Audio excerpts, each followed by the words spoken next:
Blasphemy. Freebird. Company Not Quite Live, Opinionated Studios, a Betty Records production. I'm Sascha Saintevic. With me is Briano Hawk, as always. Briano, say hello to the people. What's up? Alright, today's episode is brought to you by Jugashwili, Great Purge Regiment. When you're thinking of a great purge, think of Jugashwili.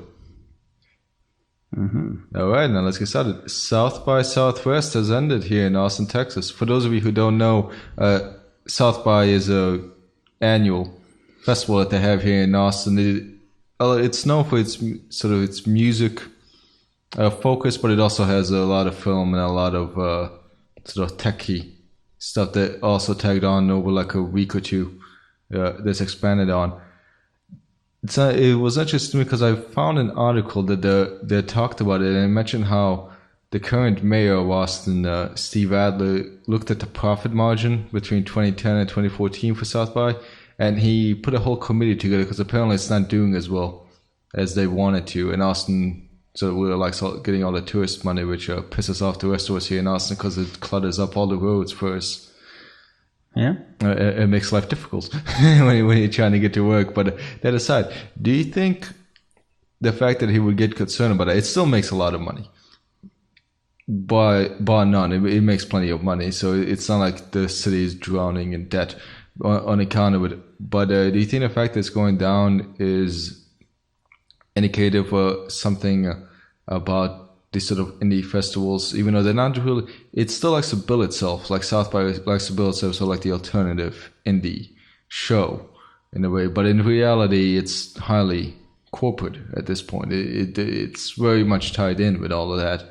You know, it wants to have like that sort of raw appeal, but it's not, you know, in reality we all know where the money comes from. But do you think that it's just, this shows sort of that people are less likely to go sort of out and spend their money and go to the festivals, and they prefer to just stay home and sort of stream it? Well, South by is nothing like the other festivals, actually. I mean, you have ACL Live, which is the actual festival. It's done at Zilker Park. That one, you know, you have to go out to see the shows. There's, you know, tickets upon tickets and so many different things you have to do just to get in the door. South by, it's right there downtown, so there's food, there's alcohol, there's all that stuff, but it's at bars that are, you know, normally performing, having bands and stuff. All it is it's a bigger venue, in a sense. Like it's a bigger shows, because you at certain times during the week they have bigger bands to come in on top of other bands who are local bands or not as big bands, just things like that. But they don't put them in like huge venues and stuff.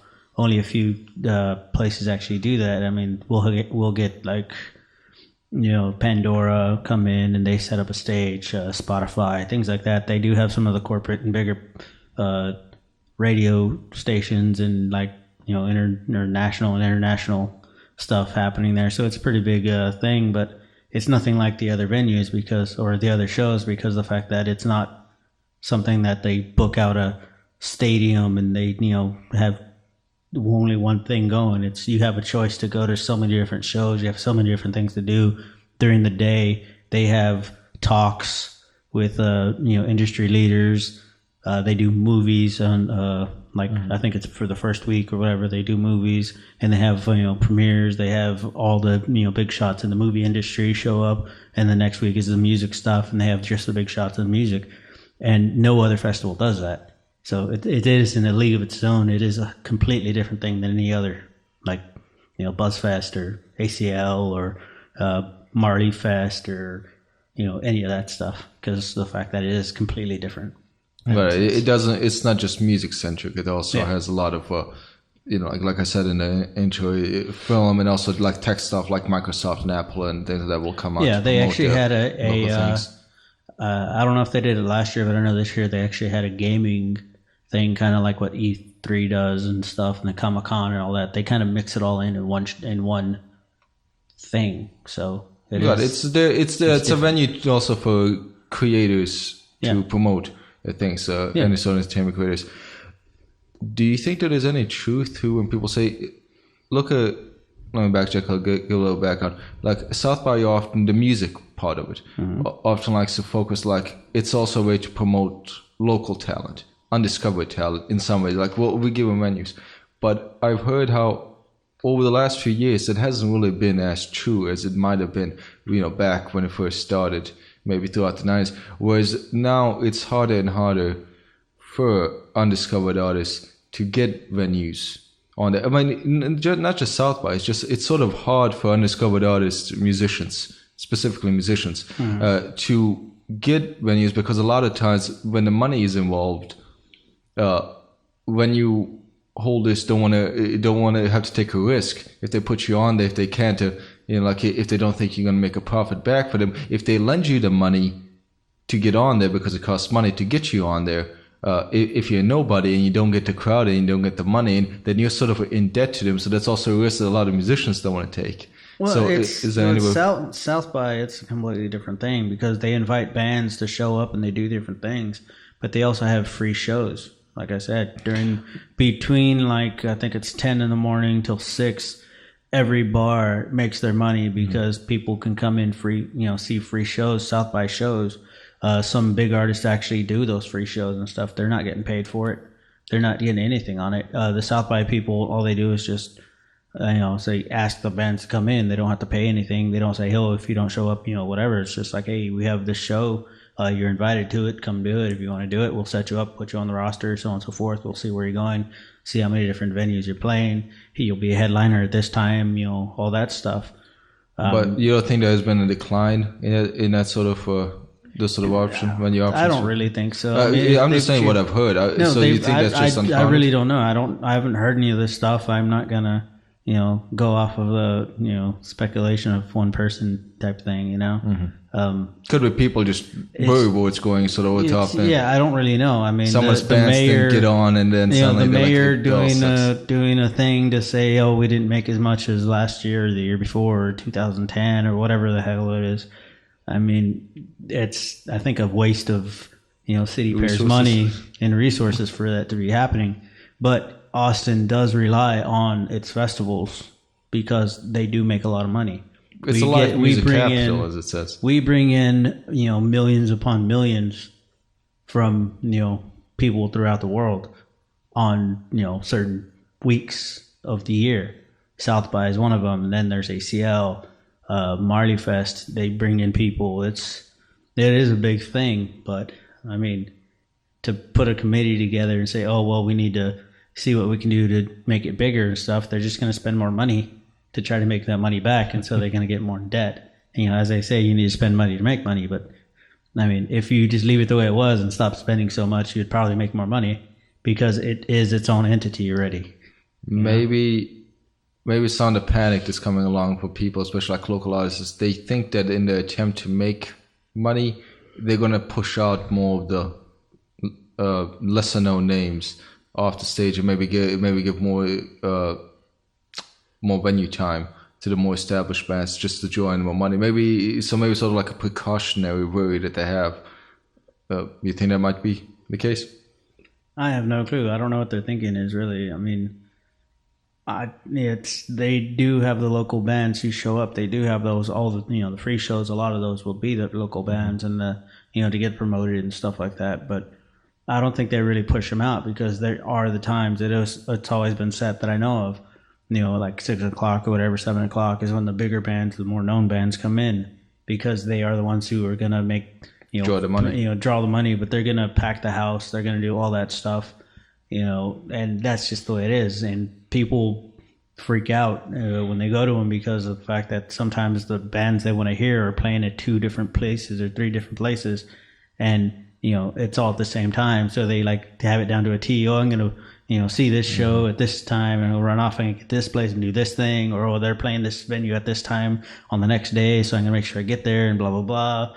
And there's so many different things that they fans and just people who really follow South by kind of know on it, and it's kind of funny and ridiculous to me how they know so much about it. They do post it, like if you go to South by website and stuff, they do post like, "Oh, this is what's going to be happening, blah blah blah, special guest," or a surprise appearance by stuff like that or whatever, or mystery guest, give you little hints and stuff, and people will actually follow them and like really freak out about it in that sense. that they know that stuff. And I don't think it's they're pushing local bands out of the way, because they do give them from 10 till 6 in a sense to just be local bands. Although bigger bands do sometimes take it up and they're like, oh yeah, I want to play too. Go here, play this, play that, whatever. But for the most part, the bigger bands and the more no bands only play at the 6 later time, because that is the big time. That's when all the crowds are going to be there. That's when they really meet their fans. That's when they actually make the most sales, because like rock bands, they're going to be doing all their merch sales, stuff like that. That's what they do it. Because they have this hour before this goes, I'm going to go do my thing, whatever, blah, blah, blah. Well, think about like it's the main event. You're not going to have like the main event. If you don't have main event status, you're not going to get the main event slot, which is later on in the day. You're going to be the lead-in or the one to get the crowd warmed up, because it would be too big of a risk. Not necessarily. I've seen some bands that I've never heard of, and they weren't really big named when they played. And they played, 8 o'clock, 9 o'clock show. But I mean, they do go with the bigger names. Way back when I used to be more in the indie scene, as far as shows goes, there was a time when you could pretty much go to these sort of like, when you say, and they're like shabby establishment things, like parking lots that got converted into a stage, and like you can go in and it's free of charge, and a band didn't get paid and nobody got paid to watch. I don't know. And you have no idea who's playing. It's probably 4 or 5 different bands that are going to play whatever few minutes a set. I don't.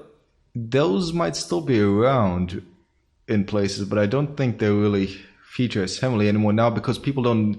Alternatively, bands don't really need that to get exposure. You can put all your stuff up on SoundCloud, on Spotify, and things like that. Yeah, so you can promote yourself without having to go. No, you actually do need to promote yourself going out there and playing shows. They do have those shows.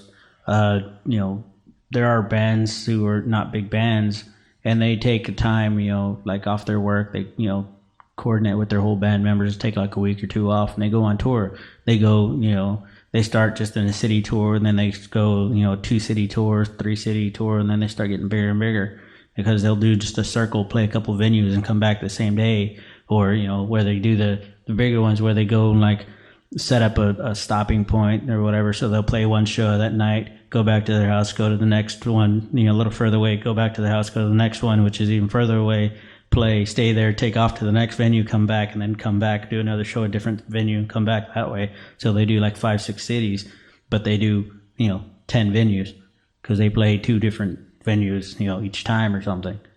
And so you do need to get yourself known, no matter if we have Facebook and Twitter and all that stuff, because if you don't get your name out there and you're not performing, no one's going to hear about you. They're not just going to happen to come across you and be like, oh, hey, look at this band. Well, what if you're just promoting yourself online, though? That doesn't mean that you're going to come across. Well, the same thing. No one's going to just come. No one's just going to come across you just because you're online. I mean, no one's going to come across you. Look at our thing. We just do our thing for our thing. We're not really like sitting there promoting and say, hey, listen to Blasphemy, you need to listen to us, blah blah blah. We have some followers. Hey, cool. But we're not like thousands upon thousands of followers. Why? Because we're not sitting there promoting ourselves. We're not going stickering up everything and talking to everybody we possibly can. We're just doing our thing. It's the same thing as for bands. If they just sit there and they put all their music on SoundCloud, no one's going to hear you. I mean, you'll get lucky when you get a couple people, and then those people may talk to some other people and go from there. Right, but if you're also predominantly a local, impossible. If you're local like a garage band or something, and most of the venues you play, just expense-wise, you're not going to go travel that far if you're not making that much money off all this. No, so it's going to be. So you might be big in your local scene, but you're not really going to be known there. Man. No, it's you. That's why you do the shows like I was saying. You do 1 city tour, and you go and you get your following there. Start doing it in your city. You do a couple, venues a night, or in a week, or whatever. You play like 6 venues in 1 week or something. And then you get your following there, and you keep constantly doing some shows, showing up, every open mic or little concert that they're having. You show up, even if it's free for you and everyone else. You do your thing, you get your name known. Then once you're getting a little bit of following, since you are out there in the public doing your thing, you set up a 2 city tour. And so you go to the next city, over, and since some people from the other city may have friends in their city and they start hearing you and stuff like that, they're like, oh, hey, there's a show up here. And you go do that thing, just kind of pour yourself out that way. and you will start making money to where you go from 1 city, 2 cities, 3 cities, 10 cities, national tour. Because you're not just going to go, okay, no, no one's ever heard me. I've just been on SoundCloud. I'm going to go on a national tour. No, because no one's ever heard of you. Well, you probably may have 1, 2 followers. Most of them probably your parents or a friend or two, and they're not going to get anywhere. You need to put yourself out there no matter what. No, I agree, but as simply said, there are some would-be musicians who think that they can compensate for the lack of resources they have to get to venues by making themselves predominantly, making the music predominantly available online. I'm not saying that they're right in their thinking. No, I mean, there are musicians who do that, though. The whole time, as you're doing your tour and you're running back and forth and you're doing your stuff, you are promoting yourself online. You're putting music out there and you tell people whatever, and you happen to play a show, even if it's just you, it's a one-person thing, you go into open mics. It's like, oh, if you like what you heard, check this out. Every open mic you go to, you may just, have a band show up and you start doing your thing. It's like, oh yeah, hey, you want to buy our CD? We got a couple copies here. You want to hear us free stuff, whatever, blah, blah, blah. Here's our YouTube channel. Here's our, SoundCloud and Spotify channels, blah, blah, blah, so on and so forth, whatever. If you make it Spotify, you're pretty much already known in a sense because they don't put you up until you at least have a following. Well, you can put yourself on other options like Bandcamp. Yeah. On that website, you can put your entire album. But I mean, if you make it to Spotify, you're pretty much already have a following, right. So it's not really as hard because you've already done all the legwork. You gotta have a little bit. You just have to work it a little bit more to get yourself heard by labels and getting bigger and so to go from the virtual cyberspace into meat space. Yeah. So I mean, that's the thing is no matter what, you have to do the legwork. You have to get on out there and be seen and doing your stuff. You know how it is. You've gone through it. You're 7 months. I did not. I didn't hit it big, so I don't know what it's like. Well, let's segue into. I know you were trying to go into my history there. Sure. Well, let's see. You're running from something. I see. You're running from something. Why? Do we need to get our special guest on here? Yes, certain drummer from your band. Mm-hmm. Yeah, bring her on and see what she has to say about this non-existent stuff you have. I was going to get to that stuff, but let me go to is all the stuff that you mentioned that you have to do all the legwork. Is that why? I think that's why a lot of times it's so much easier to start a band when you're in your late teens or mid-teens because you have less responsibilities. You don't have to worry about it because trying to juggle a normal day job before you make it big. With that, because all the exposure that you have to give yourself to, because you can't just do one venue show, you have to go to another one before you're forgotten. If somebody hears you, you're good. They're like, hey, a week from now, can you cover another place? You can't, you only have so many sick days. Yeah. So many personal days. But that's the thing is you do the shows and you're like, oh, hey, can you do this, do that, or whatever. You do parties, you do whatever you can. It's easy if you start earlier as a teenager. You just set it up as a, make sure, well, this is the time I have, blah, blah, blah. You really have to just adjust it. Yeah, you will lose out on shows that way, but you'll also gain shows because like, oh yeah, I'll show up, this is the time I'm able to do it. The band's able to show it and, so on and so forth. You can call in if you have to. You do certain things. You make it work. If that's what your living is going to be, if that's what you want to do, you do make the sacrifices of either not having a job or, having cool bosses who are like, oh yeah, no, cool. Yeah, go do it. I'll be at your show, whatever, stuff like that. You just have to get lucky with it sometimes. And sometimes you're like, you know what? I'm just going to be a bum. I'm going to have my girlfriend pay for everything. I want to mooch. And, when I make it big, I'll dump her and find some hotter chick. Or whatever the hell they do. Get into drugs and get all stupid. Yeah. Is that also why so many bands fail? Like in the early thing? Because a lot of bands, from what you told me, like from experience-wise, it's hard to get past like the initial meetup, like the first meeting that you have with a band together. It depends. I mean, when you're in high school, it's a lot easier because everyone and their mother wants to be a musician, and you'll find like 97 guitarists and one bassist and one drummer. Trying to find that one damn bassist. And then you'll scare off the bassist, and then you'll be screwed again. Because somebody in a kilt starts yelling about raping them if they throw something on stage when you're riling them up in the first place. Getting a really, really good show going. Then you tell them if whatever, you're gonna rape you in the face or whatever, and then they get all more riled up, and then your bassist freaks out and runs off as your drummer's sitting there like, this is awesome, something like that. Oddly specific reference, so no one will understand because nobody is a privy to our private conversations off camera. But with that, well, you think I was talking about you? No, that happens. That happens in many bands I out thought there. you were talking about sir. yourself. Nah. I've never been privileged enough to be known in a band. Well, I just do my private things. Well, you said in my single, performances. Your backstage, your backstage stuff. antics. Yeah, I don't have backstage antics because I've never been backstage for long enough. Well, you've done stuff to be in the big shows where you have Flea from Red Hot Chili Peppers, or Brian Head Welch from Korn walking by you, or eating a hot dog in front of the singer of All American Rejects. I've never been into that opportunity. The night's so young. Mm-hmm. Yeah. So pretty much what I'm getting from you is like you're not that worried about the fate of the indie shows or any concerts or indie festivals anyway. Nah. You think it's pretty much the people who do that are just over exaggerating. It's hard to say. I mean, there's so many shows happening, and South by's been going on for so long. I think it'd be perfectly fine. I don't think there's too much to worry about on it. And if there is, oh well. I mean, it'll just move on. Something else will pop up. I doubt anyone will let South by die because of the fact that it is a staple of Austin. It is nationally and worldwide known. It's not gonna die. But the worry is gonna become. Okay, the big worry around Austin for the last few years is that Austin is losing its eccentricity. It's losing its character somehow. Yeah, because it's becoming something else. For those of you living outside of Austin who listen to this, Austin has this whole keep Austin weird with a sort of hippie-ish alternative city, in the middle of Texas, and a lot of Austinites always every single year, and they had this worry like Austin, it's losing its special touch. It's too crowded. The man's taking over here. It's losing its whole soul. Its soul has been ripped out. And in some ways, I can get what they're trying to say is. But this was going to happen if these festivals and everything else in Austin makes Austin start dying down, winding down, or to become too whatever establishment means to any single person.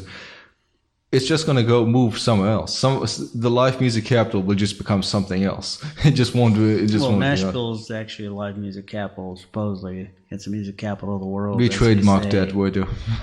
They also have the Keep Nashville Weird and all those things. Are they just copying us now?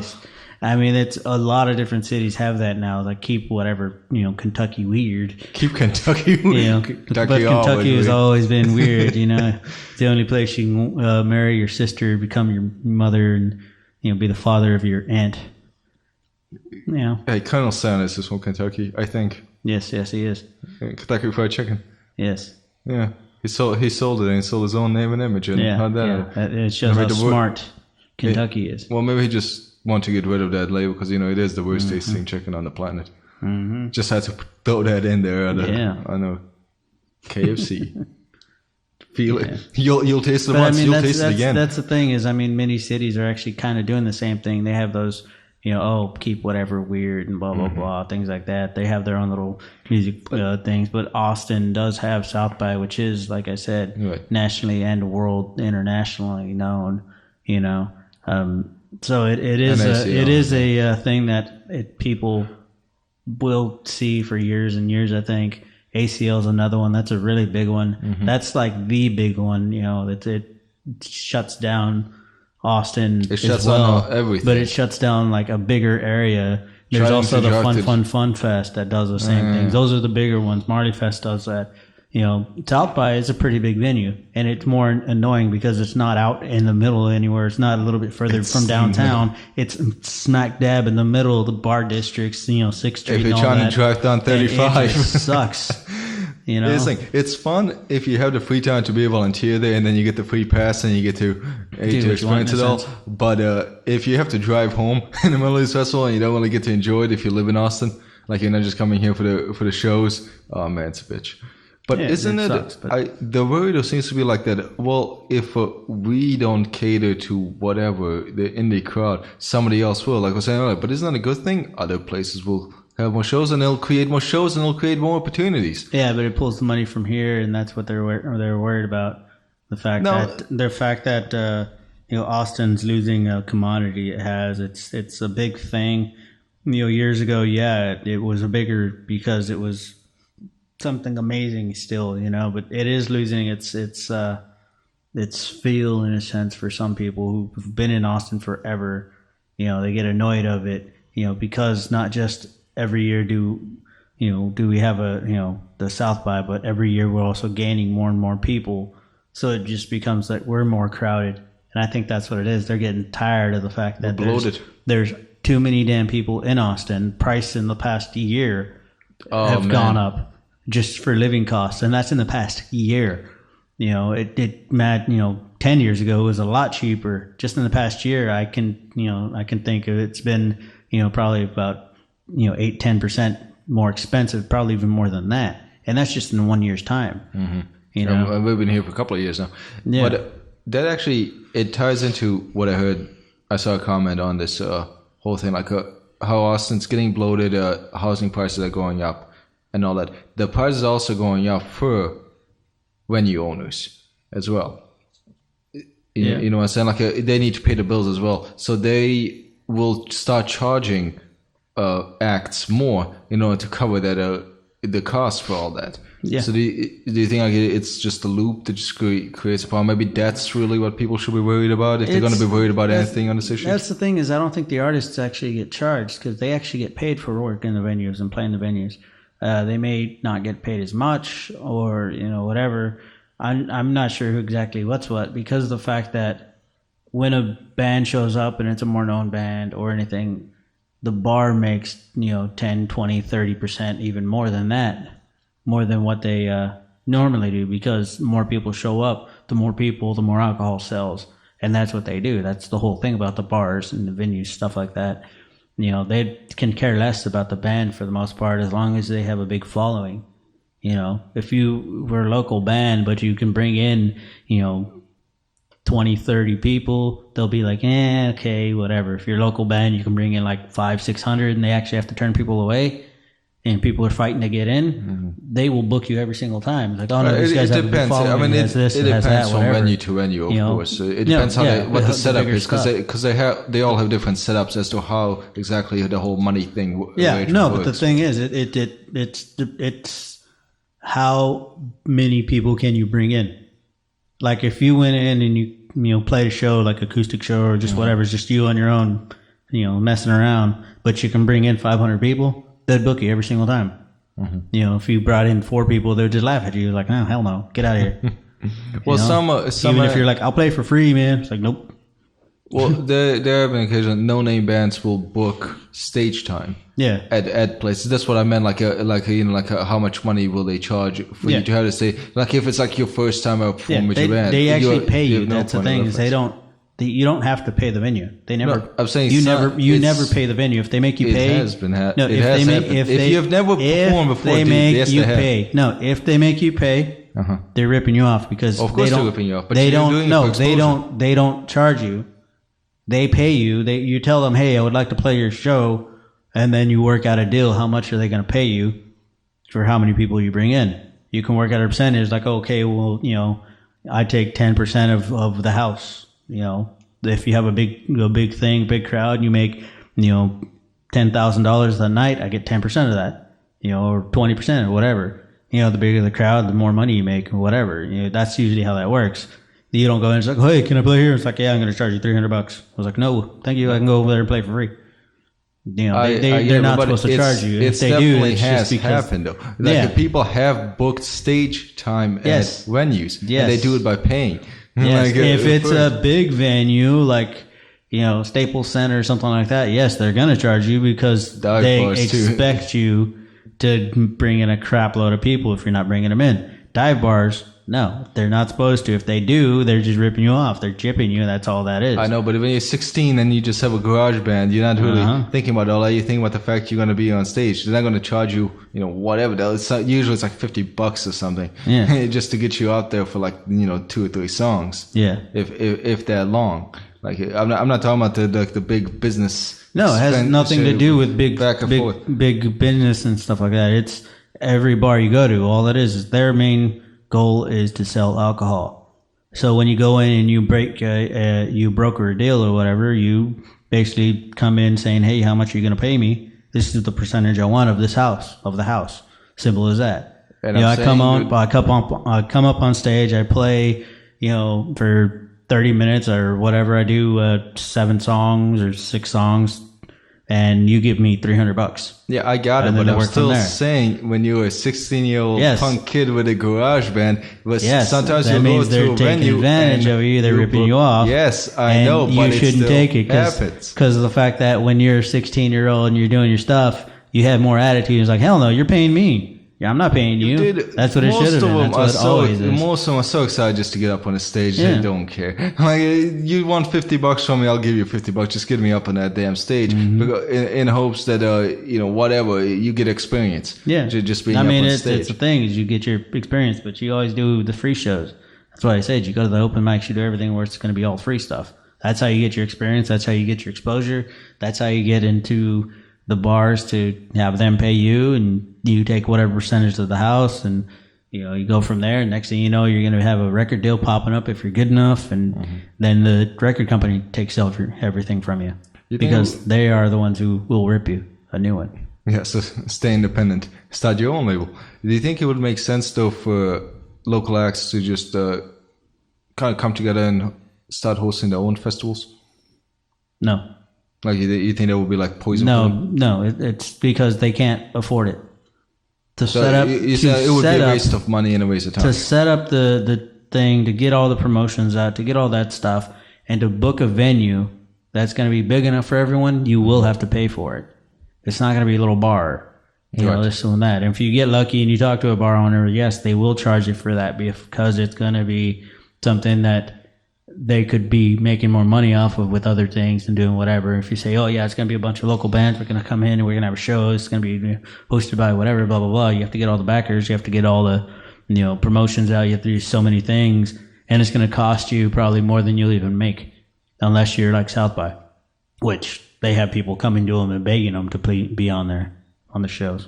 So you're saying like there's no point to reinvent the wheel. If the resources are already there, you should work to try to utilize those resources that are there, work your way up to them. Yeah, well, it is because when you're out on your own, you're sort of swimming a drink. You might not even know what exactly. No, but it is a good idea to get with local bands and try to come up with shows and, you know, do shows and do little things, but don't try to do a festival with it. You know, just have you know, Saturday the 39th or whatever the hell, you know. Yes, 39th doesn't exist. You know, you just you set up a thing. It's like there's going to be like 7 local bands playing, and it's going to be, you know, blah blah blah, and come hear us, you know, come see our shows, and you free swag or whatever. First 50 people get a signed, you know, shirt or something stupid. You know, you do stuff like that. You build it up that way as much as you can do for free.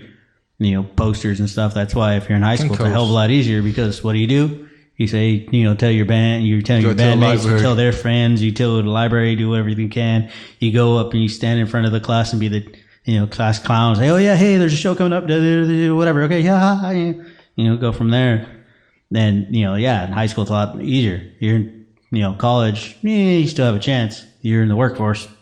Good luck. Come see our show. Get to work. Okay. How would you like your burger today?